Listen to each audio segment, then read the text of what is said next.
is the basic versus advanced subscription management. I think you have seen this before.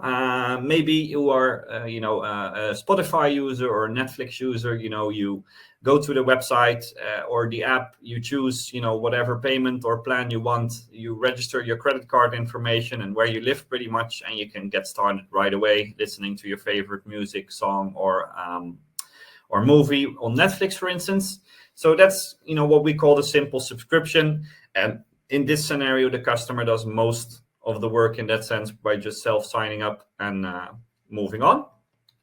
However, what we really see a lot is if you speak to B2B companies, not all customers want to pay via credit card.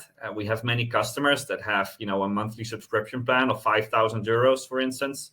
If you then invoice that annually in advance, that is 60,000 euros you want to withdraw on a credit card. Maybe that puts a bit too much pressure on the credit, so that's not a good idea.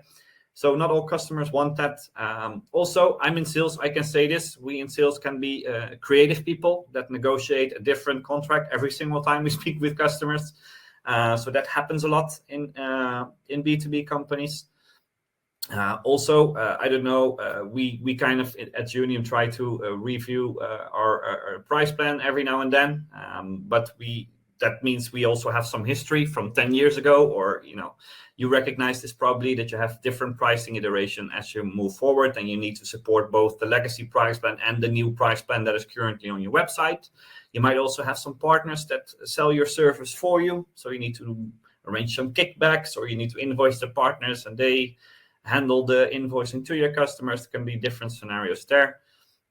And typically, not always, but many B2B SaaS companies have, they have 3 sort of plans. Within those plans, you have add-ons, you have some usage, you have things like that. So that's the reality for, I would say, 80% of the companies we speak to today.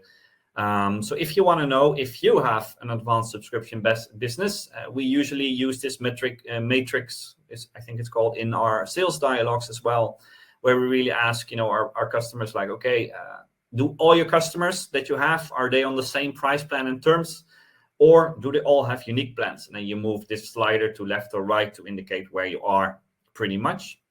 Do your subscriptions change? Meaning, does a customer change a user, or do they downgrade a certain module, or do you have indexation uplifts or things like that? Or do they never change at all? That again is an indicator of simple versus advanced. The user is the buyer, which typically seen in B2C, and the buyer is often a company or a group of a company with head offices, subsidiaries, invoices needs to go to A, whereas the contract goes to B. Those kind of things all the way on the right. And then last is, you sell a service that never change, or you have different pricing modules, variants, add-ons, things like that. That's usually, if you put those sliders then after a chat, then you come into like a certain area. And this yellow part is what we call, then you're running an advanced subscription business. So that's what is advanced B2B subscription management.